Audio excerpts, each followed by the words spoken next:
देखो बच्चों, हमारा टॉपिक है जेनेटिक्स का लिंकेज। लिंकेज का मतलब होता है संलग्नता। संलग्नता किसको कहते हैं ये जानिए। कुछ जीन ऐसी होती है जो अर्धसूत्री विभाजन के बाद भी पृथक नहीं होती।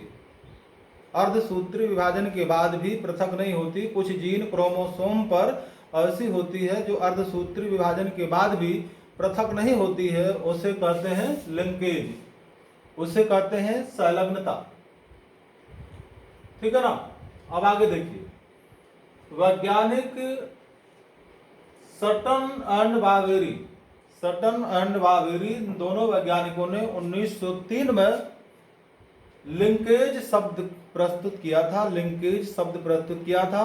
बता दें, लिंकेज जीन क्रोमोसोम के रैखिक क्रम में समूहों में पाए जाते हैं। वैज्ञानिक टी.एच. मॉर्गन ने 1910 में क्रोमोसोम थ्योरी ऑफ लिंकेज प्रस्तुत किया। टी.एच.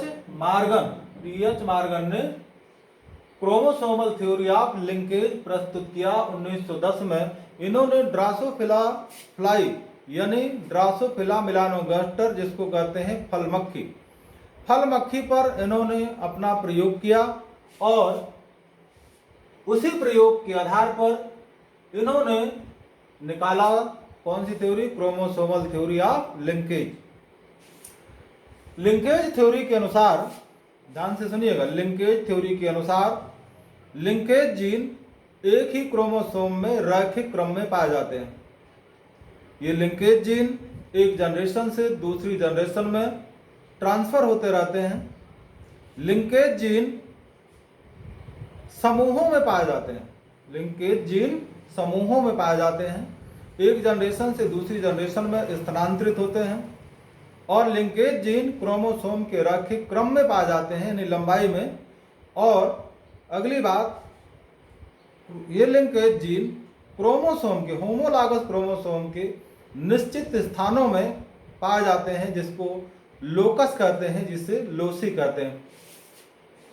ये हो गई आपकी लिंकेज थ्योरी। अब आपको बताता हूं टाइप्स ऑफ लिंकेज।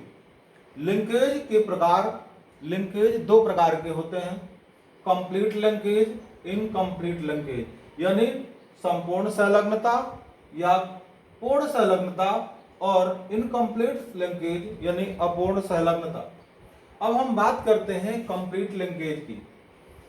ऐसे लिंकेज जीन, ऐसे जीन जो अर्धसूत्री विभाजन के बाद भी पृथक नहीं होती है और अगली जनरेशन में पैरेंटल टाइप ही विकसित होती है। यहाँ पैरेंटल टाइप का मतलब होता है जैसी जीन माता पिता में है वैसी ही जीन अगली पीढ़ी में जाकर के प्रदर्शित होती है, तो ये हो जाती है कंप्लीट लिंकेज। कंप्लीट लिंकेज का मतलब क्या मैंने बताया कि ऐसी लिंकेज जो अर्धसूत्री विभाजन के बाद भी पृथक नहीं होती है उसे कंप्लीट लिंकेज कहते हैं। और ये अगली जनरेशन में पैरेंटल टाइप ही विकसित होती है, यानी जैसे माता पिता में जीन है वैसे ही उनकी जनरेशन में आगे जाकर के प्रस्तुत होती है। इनकम्प्लीट लिंकेज की यदि हम बात करें अपूर्ण संलग्नता की, तब देखिएगा ऐसे जीन जो क्रॉसिंग ओवर के समय, अभी हम क्रॉसिंग ओवर पर जिक्र करेंगे इस टॉपिक के बाद, ऐसी जीन जो क्रॉसिंग ओवर के समय क्रोमोसोम से पृथक हो जाती है और अगली जनरेशन में पैरेंटल टाइप और रिकम्बिनेंट टाइप दोनों प्रकार से विकसित होती है, यानी जैसे माता पिता की है वैसे ही प्रेजेंट होती है और रिकम्बिनेंट टाइप यानी नए रूप में भी प्रस्तुत होती है, तो उसको कहते हैं इनकम्प्लीट लिंकेज। तो ऐसे लिंकेज जो क्रॉसिंग ओवर के समय क्रोमोसोम से पृथक हो जाती हैं और अगले जनरेशन में पैरेंटल टाइप तथा रिकम्बिनेंट टाइप का मतलब आप समझ रहे हो, इसका मतलब नए रूप में भी प्रस्तुत होती है, उसे कहते हैं इनकम्प्लीट लिंकेज। अब हम बात करेंगे क्रॉसिंग ओवर की। ये क्रॉसिंग ओवर क्या होता है? क्रॉसिंग ओवर देखो,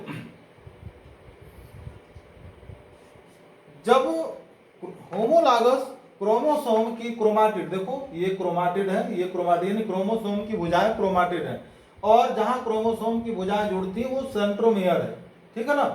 तो होमोलॉगस क्रोमोसोम की जो क्रोमाटिड के बीच जब खंडों की परस्पर अदला बदली होती है तो उस अदला बदली को कहा जाता है क्रॉसिंग ओवर। इसको कहते हैं जीन विनिमय कहते हैं, इसको क्रॉसिंग ओवर कहते हैं इसको।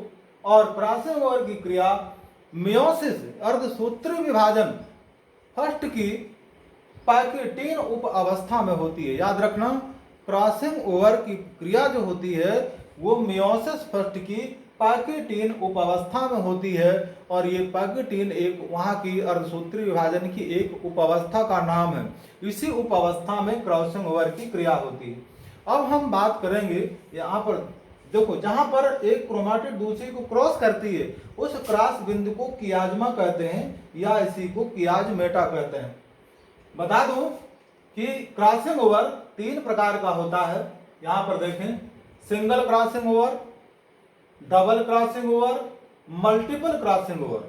सिंगल क्रॉसिंग ओवर मतलब जब क्रोमोसोम की, ये जो क्रोमोसोम की लंबाई आप देख रहे हैं, जब क्रोमोसोम की लंबाई में जब एक ही कियाज्मा बनता हो, ये कियाज्मा एक ही है, जब एक ही कियाज्मा इसमें बनता है तो उसको कहा जाता है सिंगल क्रॉसिंग ओवर। इसी प्रकार से जब क्रोमोसोम की लंबाई में इस तरह के 2 कियाज्मा बनते हैं, 2 कियाज्मा बनते हैं तो उससे डबल क्रॉसिंग ओवर कहते हैं। अब आपको मैं बताता हूं, इसमें से देख लीजिए।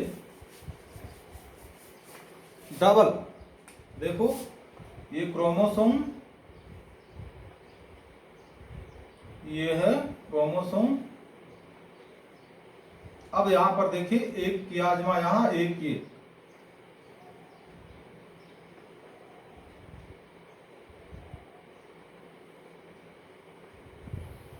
अब देखो जब क्रोमोसोम की लंबाई यानी क्रॉसिंग ओवर के समय जब क्रोमोसोम की लंबाई में 2 कियाज्मा बनते हैं, एक कियाज्मा ये है और एक कियाज्मा ये, जब 2 कियाज्मा बनते हैं तो इसको कहते हैं डबल क्रॉसिंग ओवर, ठीक है ना। और इसी प्रकार से अब हम बात करेंगे मल्टीपल क्रॉसिंग ओवर की। मल्टीपल क्रॉसिंग ओवर क्या होता है, अब देखें, यदि क्रोमोसोम क्रॉसिंग ओवर के समय क्रोमोसोम की लंबाई में 2 या 2 से अधिक यानी 2 से अधिक कियाज्मा बनते हैं तो उसे कहते हैं मल्टीपल क्रॉसिंग ओवर। अब आपको मैं बता दे रहा हूं, ये क्रोमोसोम और इसमें से अब यहां पर देखिए एक, देख लीजिए ये क्रोमोसोम की क्रोमाटिड हो गई, ये ठीक है ना। और ये भुजा जा करके इधर यहां क्रॉस करती है, यानी 1 कियाज्मा, 2 कियाज्मा, 3 कियाज्मा, 4 कियाज्मा, यानी 1 2 3 4। जब क्रोमोसोम की लंबाई में कितने 2 से अधिक कियाज्मा बनते हैं तो उसे मल्टीपल क्रॉसिंग ओवर कहते हैं। बता दो कि इस प्रकार का क्रॉसिंग ओवर नेचर में रेयर ऑफ रेयरेस्ट मिलता है, यानी इस प्रकार का क्रॉसिंग ओवर जल्दी नेचर में नहीं मिलता है, ठीक है ना। तो ये आपकी होगी क्रॉसिंग ओवर की बात। अब हम आपको बात करेंगे सेक्स लिंक्ड करैक्टर की। क्या होते हैं sex linked character? Inheritance of sex linked gene.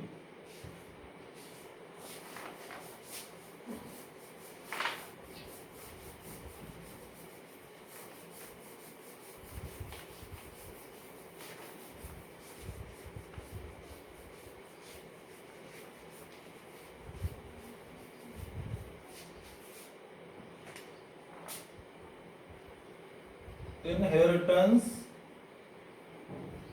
of sex linked gene. लिंग संलग्न जीन की वंशागति इसको कहते हैं लिंग संलग्न जीन की वंशागति।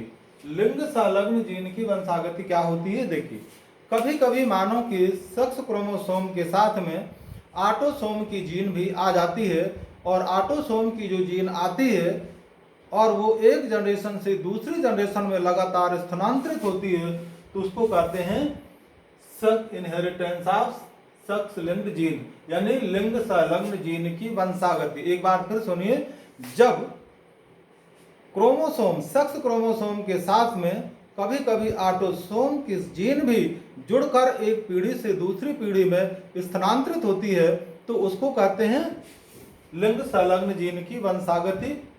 लिंग संलग्न जीन की वंशागति इसको कहा जाता है।